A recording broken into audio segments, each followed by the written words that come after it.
Bismillahirrahmanirrahim. My dear students, Assalamu alaikum.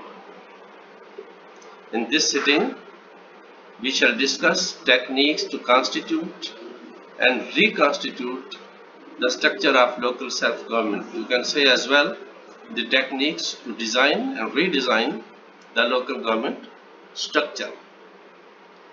So there are few yardsticks and variables for redesigning or give a new design to the local government. You are a student of public policy, someone assign you that you have to restructure the existing local government system, then you must know the techniques.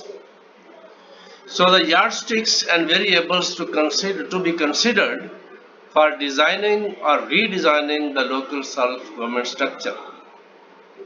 There are four aspects we have to consider.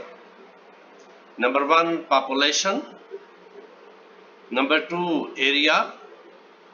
Number three, political issues. Number four, finance. As far as population is concerned, we have to consider the quality of population and quantity of population. Quantity of population is always easy to measure. However, quality of population is very difficult to measure. In prevailing circumstances, the only parameter which is rather utilized for that is education. So age group and demographic setup we have to check in case of this, because age group is also very important in the quality of education. You have more young people, then the quality could be considered the better. So the quality of population is considered because we must know that we must have a reasonable number of people who do have ability and capacity to run the local government system. Population concentration will also be considered.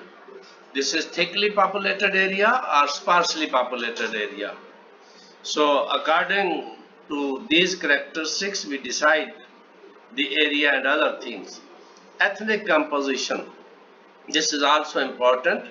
We design the structure in a way that we should provide opportunity to different ethnic groups in decision making process. The second thing is area. In case of area, the first, there is available infrastructure, which is available infrastructure, rather roads and other things, and that area is mountainous area or plain area, etc., etc. And second, rural and urban characteristics. These are very important when we decide the area of any local council. How many tiers we are going to adopt? If there is a federal government and provincial government, federation, then we shall adopt less tiers. If that government is a unitary government, then we will go for the more tiers of the government. Size of local self-government by considering the variables. The following variables are essential when we are deciding the area of any council. Number one, population, financial resources, and assigned services. The area of a council is decided accordingly. We must consider one thing, the council which has more powers, as in case of Pakistan, district government or district council is more powerful.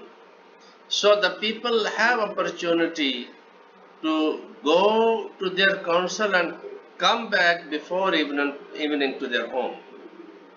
So this opportunity should be provided to the people. So that must be approachable. So this is in case of area.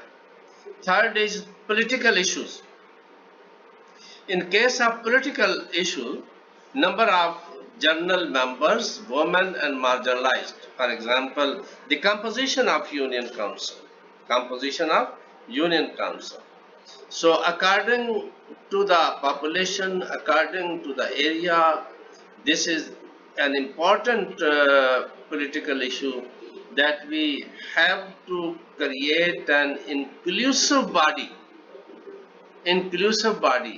which must represent the general public, women and marginalized, and those ethnic, more or less every ethnic group should get representation in the decision making body.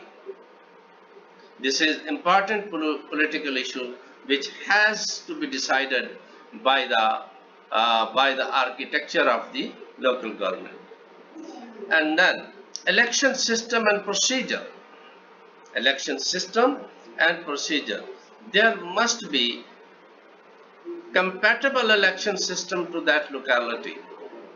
So the election system should provide opportunity to all groups to enter in the decision making body in an easy way.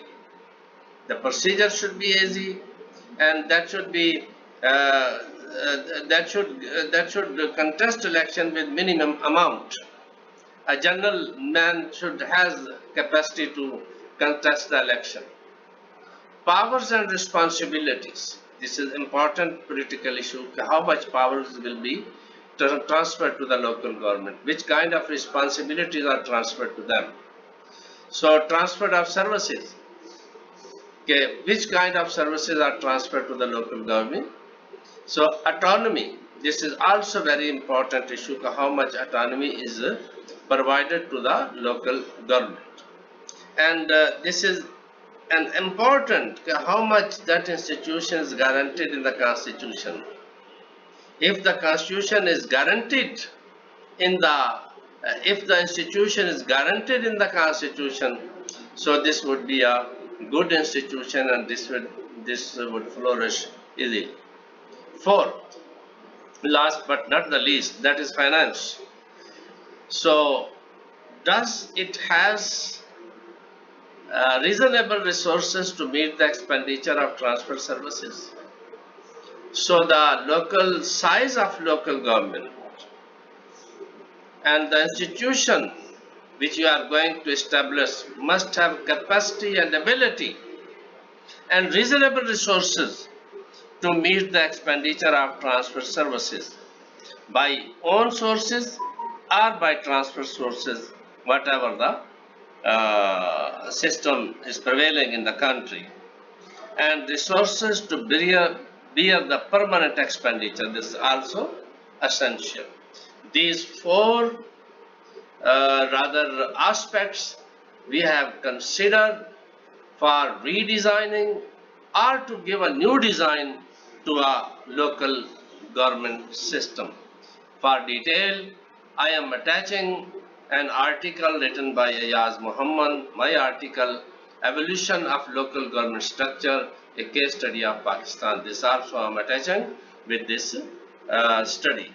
Thank you very much. If you have any question, you can ask through any device which is available to you and in which you feel comfortable. Thank you very much.